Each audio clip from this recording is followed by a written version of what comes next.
But at the end of the day, like my competition is when I look in the mirror. Like it's me, it's my fears, insecurities, not doing what I need to do. That's what's holding me back. It's not my competitors.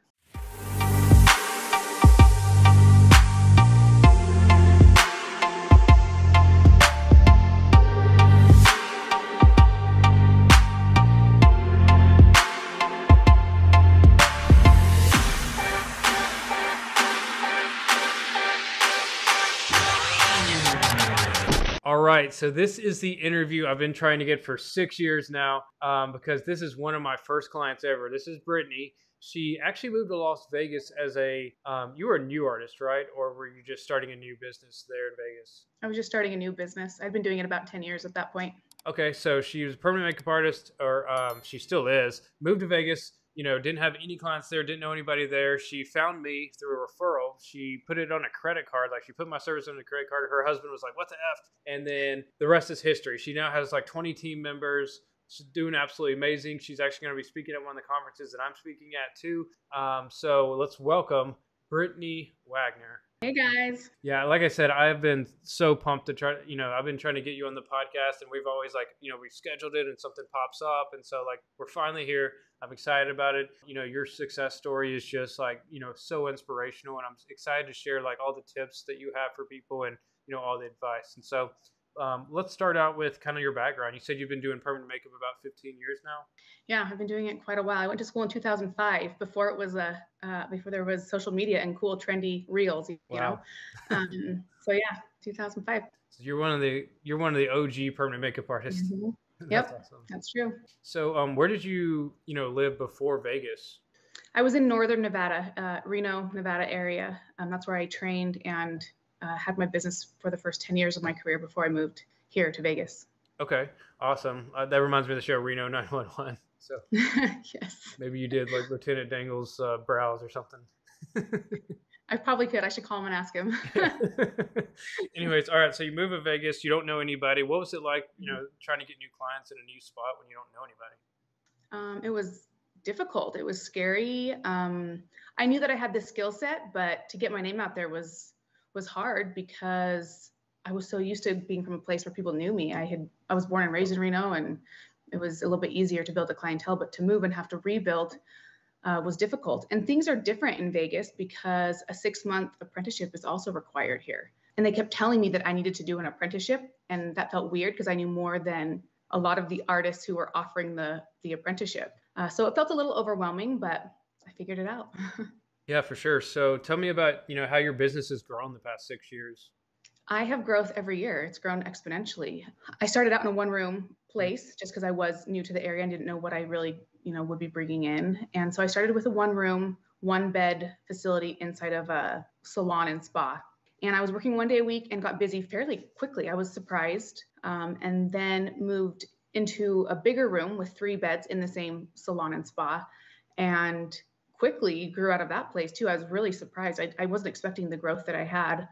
And so then I opened up my own storefront a little over 3 years ago, and same thing, every year have grown since then. So that's awesome. Yeah, what would you say are some of the keys to growth? Consistency, working hard, never giving up. I just read a book called The War of Art. Have you heard of that book? Oh, yeah. Yep. And I loved that perspective. I think there's always resistance, but if you can embrace the resistance and keep going, that always helps. Yeah, I love that because nobody's ever brought up that term on my podcast before. So let's dive into it, because I think that's I read that book last year and it just rang some bells for me, because it's basically, if I remember correctly, that the summary of what resistance is you feel like you need to do something, hey, I need to make this video, or I need to reach out to this person, or I need to follow up, or whatever you feel like you need to do, you just feel that resistance inside, and you feel like you want to procrastinate and not do it. And that's just what they call resistance. And there's obviously a lot more to it, but I mean, would you agree with that, or am I missing some details? Yeah, absolutely. Yeah, I think procrastinating is a huge part of it. And a lot of times it's our own self that is the resistance, right? Yep. So yeah, I would definitely agree that's what it's about. And that's when I really realized, diving into that book, a lot of people say well, I've got competition. You've got competitors in Vegas. Obviously there's other permanent makeup artists, but, and there's other marketers that are competing against me. But at the end of the day, my competition is when I look in the mirror. It's me, it's my fears, insecurities, not doing what I need to do, that's what's holding me back. It's not my competitors.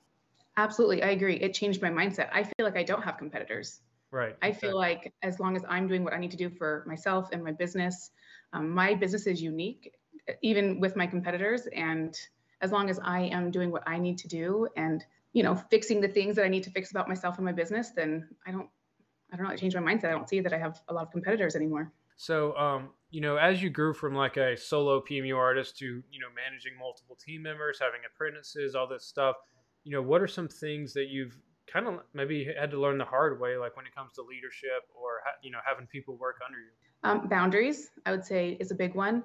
And just because you say no, or we're not going to do it that way, we're going to do it this way, has nothing to do with being nice or not nice. Yeah. It has to do with being a leader.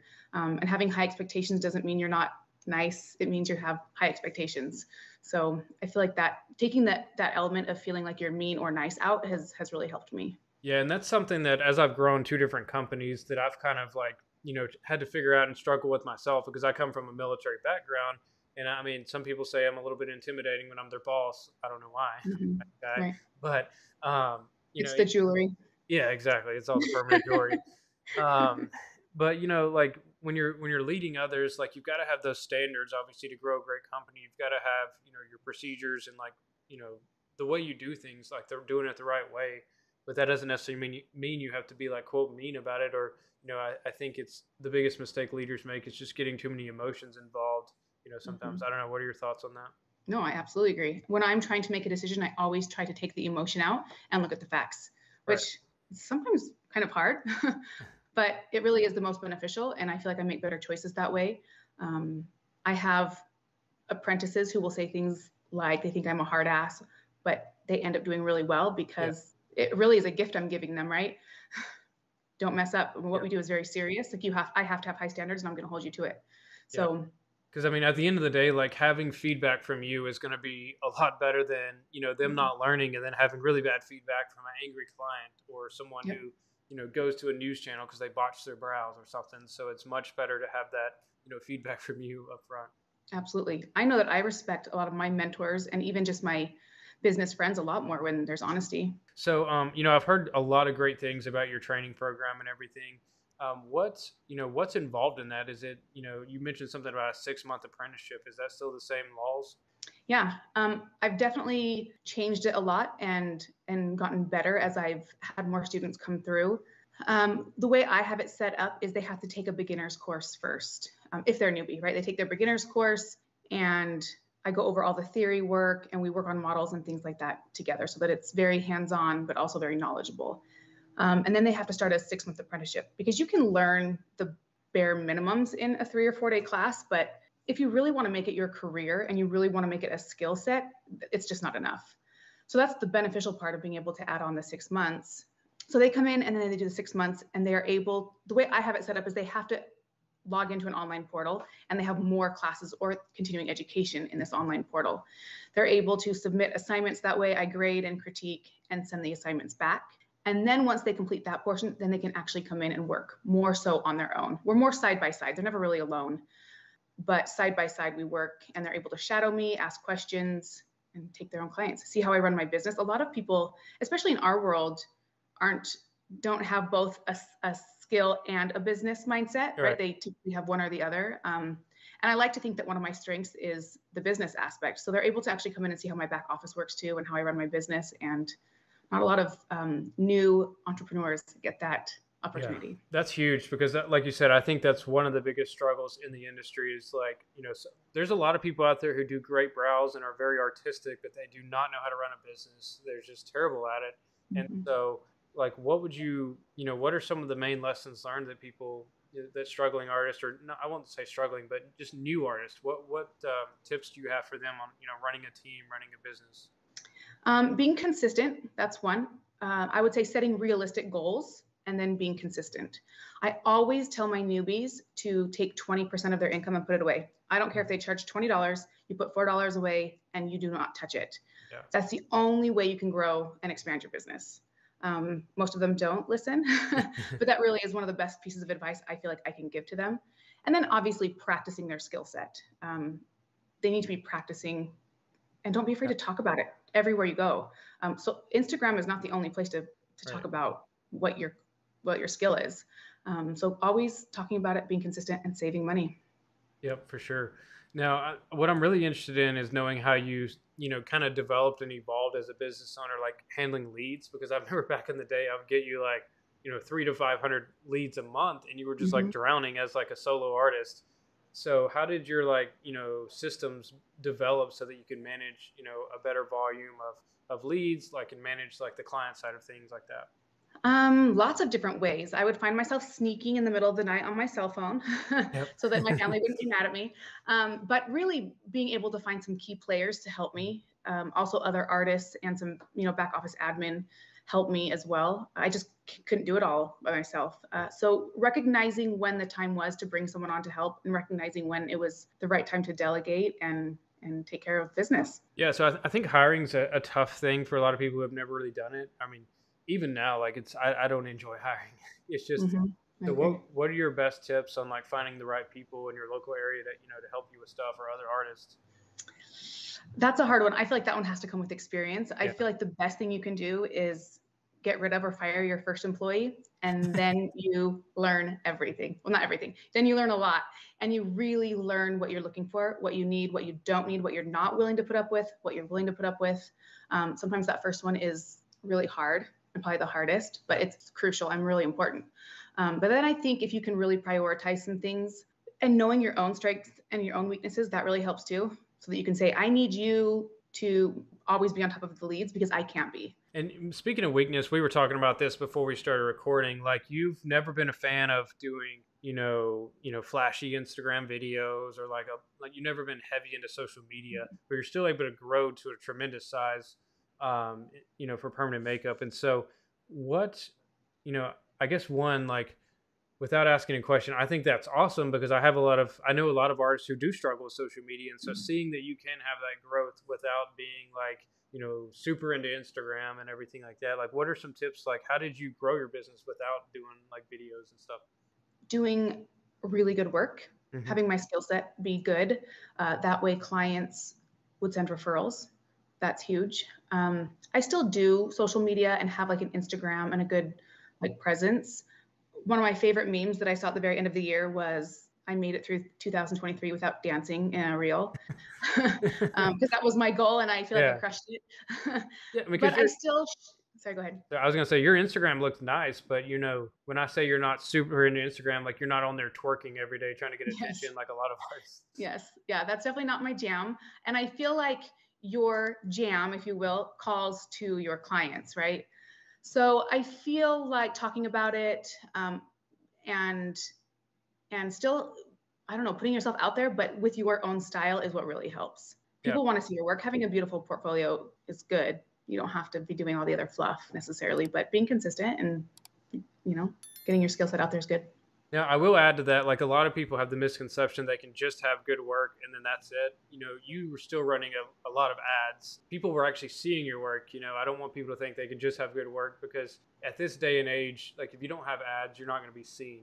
And so you did have a lot of exposure through ads too. Absolutely. I don't always get on social media to look for certain things. I feel like most people go to like Google, right? They're Googling something or Facebook or there's so many other avenues and there's lots and lots of people that are not on Instagram, right? So there's so many different avenues that. Yeah. That's why I like to be like in multiple places like Facebook, Instagram, Google, and, YouTube. So let's talk about advertising. When the first like couple years we worked together, I mean, I know it's been a while since we started, but do you remember like anything about that? Like, what results you were getting? I do. I remember very specific results actually. When I first started, I was in that one room, so teeny tiny little room, just one bed, getting maybe one client a week, not enough to make me happy. So I found you through a referral. I wish I could remember the girl's name. I don't, but she had mentioned your name in a Facebook forum and I reached out to you. It was a Sunday evening and it was, I can't remember what your fee at the time, but I put it on a credit card and I was scared thinking I really don't have $500 or whatever it was. And by the next Sunday, I had made like $675. And so to me, I had made $175 extra that I was not planning on. And that was so immensely exciting that I didn't stop. and it only snowballed, right? That was just the first week. Right. Like marketing always takes a little bit. Everything you need to stick in there and be consistent, and then it snowballs, and here we are years later. Yeah, that's awesome. I wish, like, honestly, I'm kind of jealous of you because I wish I could go back and spend more money on ads myself. It's just at the time, I just had so many referrals. I didn't put that much money into ad spend. And that's why I think, like, I could be way bigger now if I had. And I think, like, that really helped you, is you were just always consistent. It's like, even if you, felt like you were going to be busy or going on vacation, it's like, hey, let's just keep the ads running. I want to get exposure. I want people to know my business. And so I think that really helped. Yeah, I never stopped. If I was on vacation, if it was a holiday, I never stopped. All right. So some of the feedback I've gotten from your students is like, no matter what time, or like, I mean, within reason, but like pretty much anytime, like they ask you a question, you're always like replying, and it's actually you're not just like delegating it off to someone. They've had really high feedback about your training. And so I guess for those who don't live in Vegas, do you have any online options or ways that they could train under you? Like, let's say they live in like Alabama. Yeah. I have online options as well. I've got several courses, microblading. I've got the whole umbrella of brows, liner, lips. I've got a tiny tattoo course, a piercing course. But I have a lot of students that travel in because everybody loves Vegas. So I get a lot of students that travel in as well as online. They do both just because Vegas is such a great place. Yeah, for sure. I mean, anytime you can go to Vegas and write it off as a business trip is always nice. That's why there's so many conferences there. Yep. I always tell my students, keep your receipts. Yep, for sure. That's like business lesson number one. Like, always keep your receipts, know your expenses, because when taxes come around, you're going to want those. Did you have some, like, I mean, you've been in business 15 years. Like, what are your, you mentioned your accountant earlier when we weren't recording. Like, what kind of tax stuff do you guys do? I know that's a broad question. It's secret. I think the biggest thing that helped me with my, let's say, taxes and my business was separating all my business from my personal. And I find that a lot of newbies, that's very overwhelming to them for some reason, but it actually will simplify things. It's actually easier and more simple. So getting like my S Corp and LLC and all that organized and getting my banking organized, that helps immensely. Oh yeah. I don't necessarily have to keep a hard receipt. I can keep it all in my statements because it's all separate. So I think getting those things separated is going to be the biggest thing, at least to start. Yeah, I 100% agree. Like, if you combine your personal and business bank account, it's going to get, one, so confusing for your accountant, and you're going to or your bookkeeper, and you're going to have to pay them extra to try to figure out which is which. Plus, it's just so much easier to keep up with, because once you get busy and you get successful, you don't have time to go back and look at every single statement all the time and try to figure it out and do your own bookkeeping. So for me, like, I love, like, everybody has their own opinion on credit cards. I love having a business credit card that way, like, because I own multiple businesses. So for each business, like, I can put those specific expenses on that card. And then if I ever want to know like what I'm spending, or I can just, I mean, I link mine to QuickBooks, but I can like, just go down and look at my statement and know exactly what I've spent on that business. I love credit cards too for the points. Yeah. I rack up so many points with my business credit card. I love it. Yeah, I've gotten so many like free flights or hotels and stuff just because like all the expenses that I was already going to do, I just put them on the business credit card and got those points. Well, and if there's ever an issue, your credit card will, they'll kind of, what's it called? Protect you, yeah. Yeah, they'll protect you, yeah. Yeah, that way if like somebody hacks your debit card, you're screwed and you're probably out of that money, or it's going to take a long time to get it back. Whereas credit card, if you get fraud, okay, cancel the card and you don't have to pay that. Yep. But yeah, I think credit cards are one of the biggest misunderstood things in finance. Now, I get from the extreme side, if people are not disciplined, if they're not, if they can't have the discipline to know what they spend on it and not pay it off, like you don't want to keep credit card debt because then it's just like 20% APR. So, but if they don't have that discipline, they probably shouldn't be a business owner. Absolutely. And if they put 20% away every month, like I tell them to, they should be able to pay it off every month, right? Yep. And I'm not advocating frivolous spending. It's just whatever you're already going to spend, whether it's like for rent or ad spend or like marketing or whatever, like just put it on a credit card. It's just so much easier. All right. So I got to ask, because I know that there's been many months where I've gotten you, almost 500 leads or more. How do you handle those? How do you convert those? Like, what are your best tips for taking like a Facebook message or a lead into a booking? My best advice is first to answer as quickly as possible. Typically, when someone is inquiring about your service, it's like, for some reason, it's an emotional thing. It's right that minute. They're like, I want brows. I need that right now. I need it right this second. And so I think answering as quickly as possible is going to be huge. Yeah. And then when I touch base with them, I always ask them what they're looking for, what their goals are, and I'm really listening. I find a lot of people who struggle with getting clients is they're not listening to what their clients are really wanting or needing. Yes.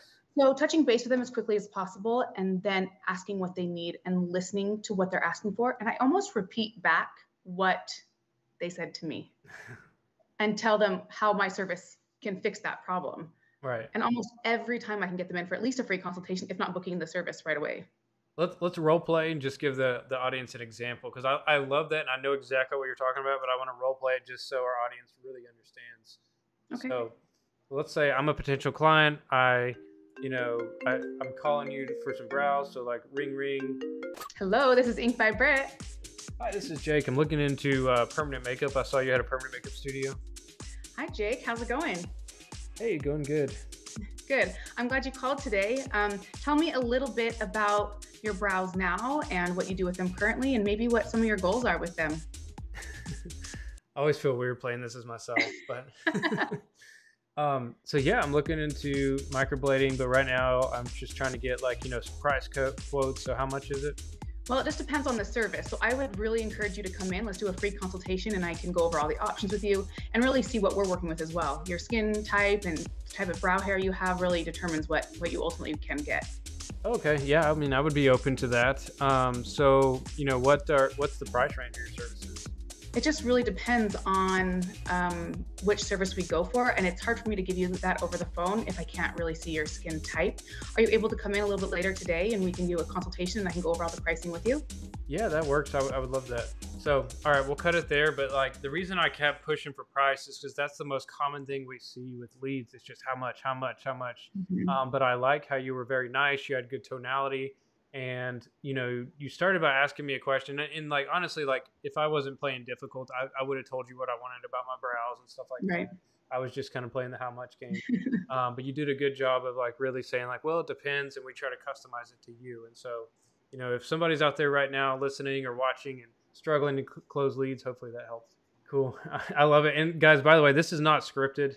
We don't have any script. I don't have any questions. We're literally just shooting from the hip. So congrats to, or not congrats, but good job, Brittany, for being able to do that on the spot. Yeah, no, I do it every day. Yeah, you've had a lot of practice.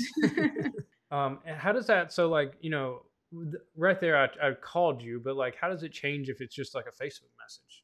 I write it out. I'll even try to ask for their phone number. I feel like that's really good too. I really try to say, is there a time where I can call you and we can go over all the options? There's so many different options. I'd love to see what best suits you. Yeah. Is there a good time that I can call? And I try to give them a call. Yep. And get them on the phone. I feel like if they can hear my voice and know that I'm a real person, that really helps. Agreed.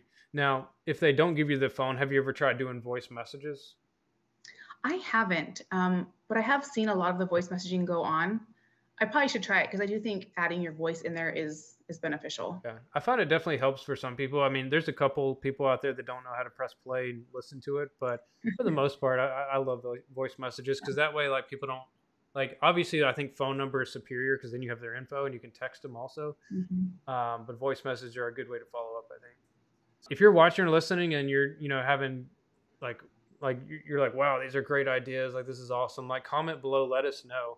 And Brittany, if they want to follow you on Instagram, what is your Instagram? It's just Ink by Britt with 2 T's. Awesome. So BRITT, Ink by Britt. And we'll put that in the description too. All right, cool. So any closing thoughts or I guess the last question I want to ask is, if you could go back in time, I don't want to say 15 years ago because there's no social media, so it might not be as relevant. Let's say you could go back in time 5 years ago when you first moved to Vegas, or 6 years ago. What would you tell yourself? What, if you had 30 seconds, you're talking to yourself right now, what would you say? Don't be scared. I would say, have fun, relax. Running a business is so fun. And especially now that I've learned that, this is the coolest career choice ever. I love being an entrepreneur. I have freed up a lot of my time. I mean, you and I touched base, yesterday? You want to do a podcast tomorrow? Sure, great. Right? Who gets to say they can have that type of free time? But I think it's because I have grinded and I have put in the work. And I would say don't be scared and go for it. Work hard and go for it. Love it. And that's, I mean, that's a struggle I have myself, but when I catch myself like getting too stressed out or getting too much, and I mean, the details are important, but you got to have fun with it. Like you got to enjoy the Mhm. journey, and it just makes a whole difference in your, not only your quality of life, but your results. Because if you're always stressed out and you're always having anxiety and stuff like that, like it's just, your clients are going to sense that, you know, people are going to get weird vibes from you. And so you just got to have fun and, you know, loosen up a little bit. Mhm. Yep. Yeah, Awesome. I feel like a lot of my students, a lot of my clients come in and they say, the vibe in here is awesome. You guys have so much fun. And I think it's because we all really enjoy our job and love what we do. Yeah, I mean, at the end of the day, you only live once. Have fun. I mean, we're all Yep. going to die at some point anyway, so you might as well Mhm. enjoy it. Yep. I agree. All right. Well, thanks so much for joining me on the podcast. I knew it was going to be, you know, very helpful for a lot of people. And like I said, if you want to go follow Brittany, go check out her stuff. Reach out to her. You know, give her a shout out on the Instagram stories. It's Ink by Britt with 2 T's, and we'll post that below too. Alrighty, guys. Thank you for listening and watching, and thank you, Brittany, for joining me. Thanks, Jake. This was fun. All right. Yeah, it was for sure. All right. Bye.